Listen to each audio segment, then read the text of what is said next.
ఏంటిదో ఏంటిదంటే ఒకవేళ మేము ఇదంతా అయిన తర్వాత మా కడుపులో గడగడ గడగడ అయితే మళ్ళీ శివన్నకు బాగా ఎక్కువ ఖర్చు అవుతుందని మేమే ఆపినాం.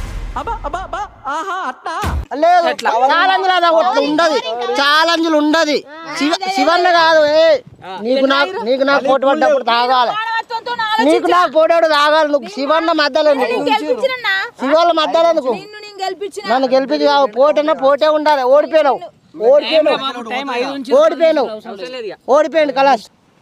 మేము టార్గెట్ అయితే కాదు. ఒక నిమిషం, ఇప్పుడు సోడాలంటే వాళ్ళకి ఇష్టము, అందుకే వాళ్ళు మంచిగా పాగలుగా మనకు తెలుసు ఎట్లా అన్నది. మొదలకి ఇస్తామా నేను తాగపోదు.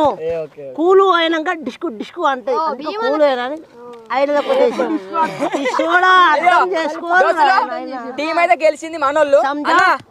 నీకు 1000 రూపాయలు నీకు ఇవ్వాలంటే